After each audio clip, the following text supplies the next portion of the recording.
श्रीमद् भगवद गीता 13वां अध्याय। श्री भगवान बोले, हे अर्जुन, यह शरीर क्षेत्र इस नाम से कहा जाता है और इसको जो जानता है उसको क्षेत्रज्ञ इस नाम से उनके तत्व को जानने वाले ज्ञानीजन कहते हैं।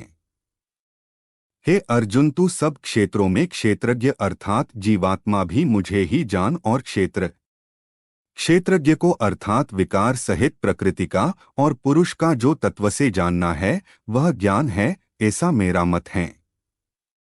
वह क्षेत्र जो और जैसा है तथा जिन विकारों वाला है और जिस कारण से जो हुआ है, तथा वह क्षेत्रज्ञ भी जो और जिस प्रभाव वाला है, वह सब संक्षेप में मुझसे सुन। यह क्षेत्र और क्षेत्रज्ञ का तत्व ऋषियों द्वारा बहुत प्रकार से कहा गया है और विविध वेद मंत्रों द्वारा भी विभाग पूर्वक कहा गया है, तथा भली भांति निश्चय किए हुए युक्ति युक्त ब्रह्मा सूत्र के पदों द्वारा भी कहा गया है। 5 महाभूत अहंकार, बुद्धि और मूल प्रकृति भी तथा 10 इंद्रियां, 1 मन और 5 इंद्रियों के विषय अर्थात शब्द, स्पर्श, रूप, रस और गंध तथा इच्छा, द्वेष, सुख, दुख, स्थूल देह का पिंड, चेतना और धृति, इस प्रकार विकारों के सहित यह क्षेत्र संक्षेप में कहा गया।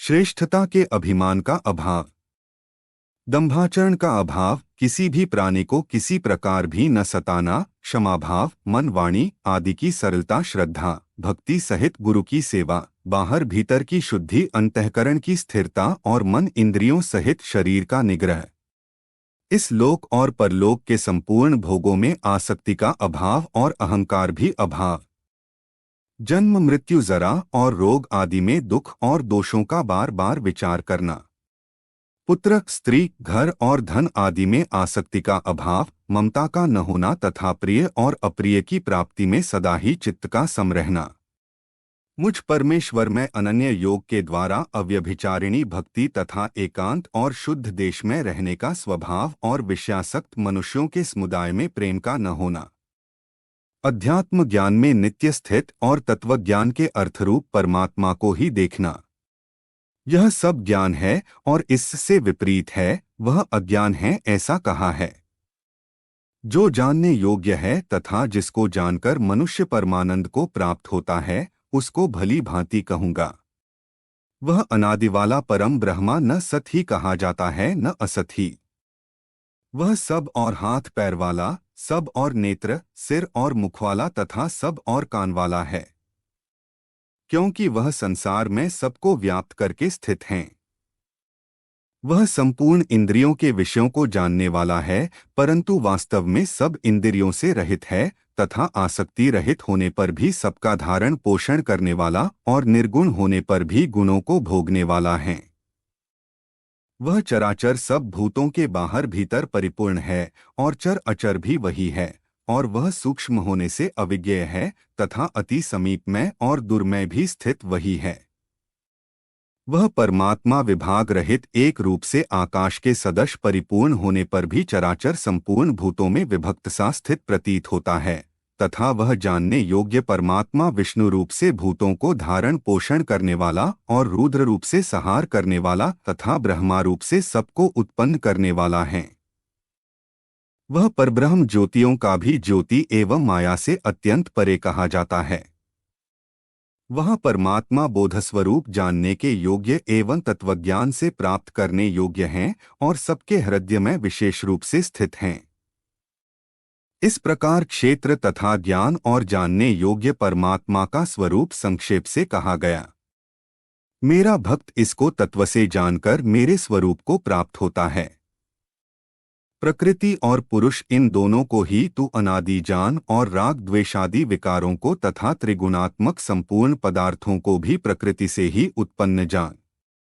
कार्य और करण को उत्पन्न करने में हेतु प्रकृति कही जाती है और जीवात्मा सुख दुखों के भोक्तापन में अर्थात भोगने में हेतु कहा जाता है। प्रकृति में स्थित ही पुरुष प्रकृति से उत्पन्न त्रिगुणात्मक पदार्थों को भोगता है और इन गुणों का संग ही इस जीवात्मा के अच्छी बुरी योनियों में जन्म लेने का कारण है। इस देह में स्थित यह आत्मा वास्तव में परमात्मा ही है।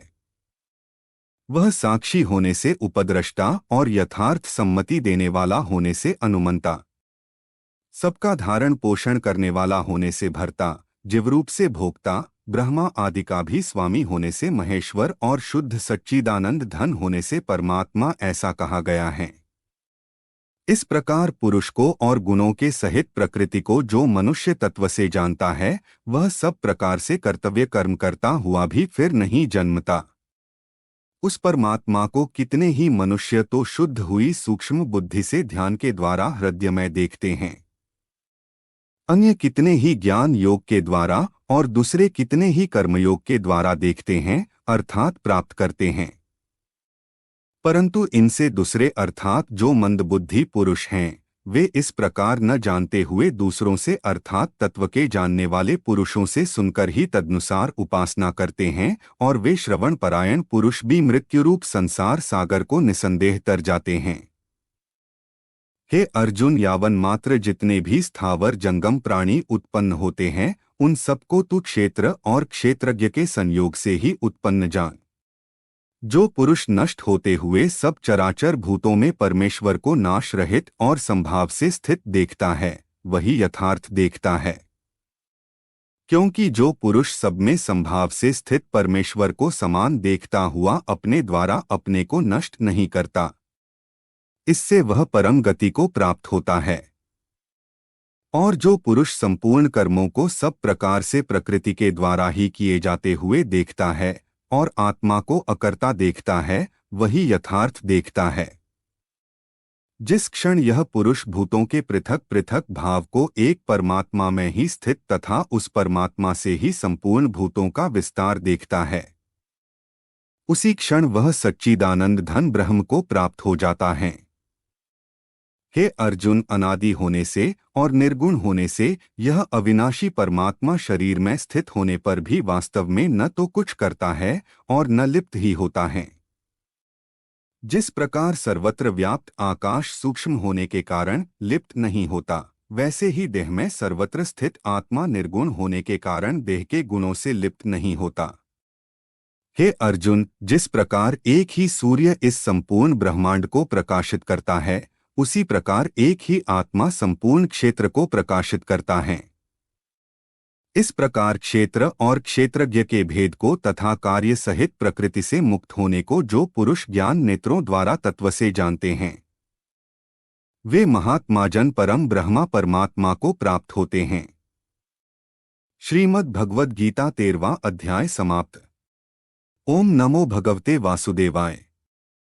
आपको यह वीडियो अच्छा लगा हो तो वीडियो को लाइक करना, कोई सुझाव हो तो कमेंट जरूर करना और हमारी चैनल को सब्सक्राइब करना।